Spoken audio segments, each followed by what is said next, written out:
Kisina, and I will be the first reporter for the weather forecast in Kuala Lumpur for the next 2 weeks. I will begin the forecast weather with the maximum and minimum temperature in Kuala Lumpur.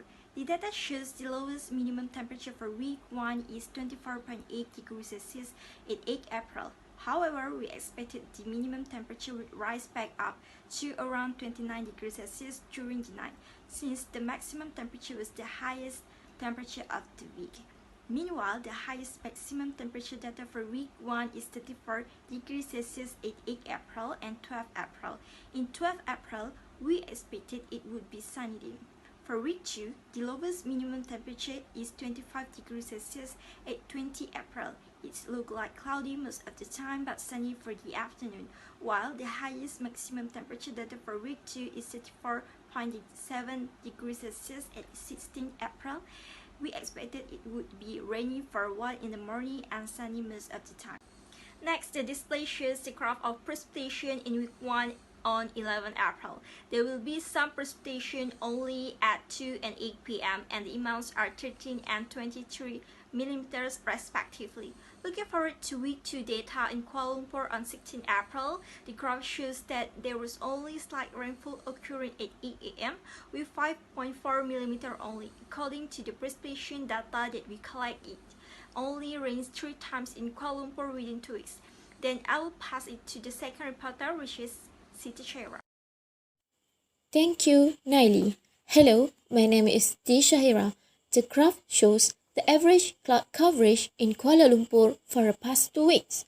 It has the highest average cloud coverage on April 12, 2022. As you can see in the satellite images, the weather is generally cloudy during the day and night, making it cool and chilly. Next is the humidity graph.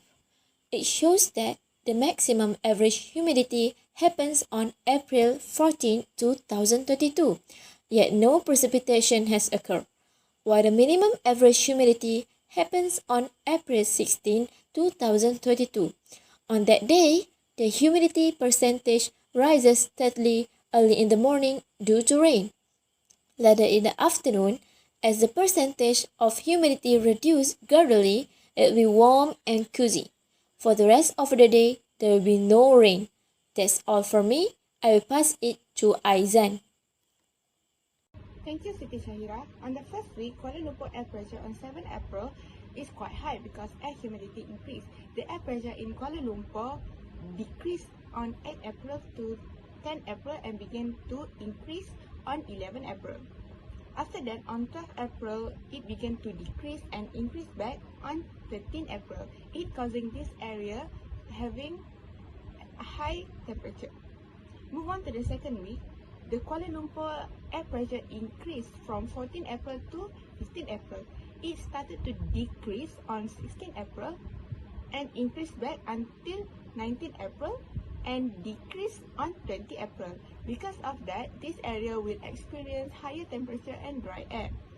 The average air pressure in Kuala Lumpur is more stable than the first week. Now, I'm going to bring up to you the wind speed for the past 2 weeks in Kuala Lumpur. Let's start from the week 1. The graph shows the wind speed for the first week. The wind speed is 4 km per hour started from 7 April until 9 April. On 10 April, the wind speed is 2 km per hour. During 11 April and 13 April, the wind speed is 0 km per hour. On 12 April is 6 km per hour. The pattern is slightly static and then it decreases. Next is increase and decrease back. The graph shows the wind speed for the second week. On 14 April, the wind speed is 3.7 km per hour. With the same with the wind speed on 15 April, 17 April and 18 April, while the wind speed on 16 April and 20 April is 0 km per hour. I think that's all from us. Thank you.